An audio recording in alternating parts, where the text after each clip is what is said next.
کل ہمارے family functions اور ہماری رسم و رواج کہ جس میں سارا پروگرام، سارا فنکشن کفار کا، رسم کفار کی، پروگرام قرآن کے خلاف، نبی صلی اللہ علیہ وسلم کی سنت کے خلاف کیا جاتا ہے، اور جب وقت آتا ہے رخصتی کا تب قرآن یاد آ جاتا ہے۔ کیوں؟ ہم نے اپنی بیٹی کو قرآن کے سائے میں رخصت کرنا ہے۔ کتنی شرمندگی کی بات ہے، کتنے افسوس کی بات ہے۔ ان لوگوں سے پوچھیں کہ اس وقت کہاں تھا قرآن جب اختلاط مرد و زن عام ہو رہا تھا؟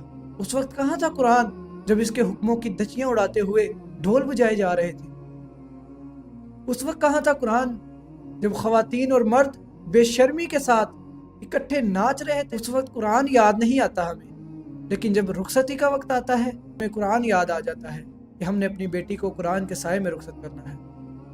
ہم نے بہت ہی زیادہ خرافات میں حصہ لے لیا، بہت ہی زیادہ ہمارے اعمال برباد ہو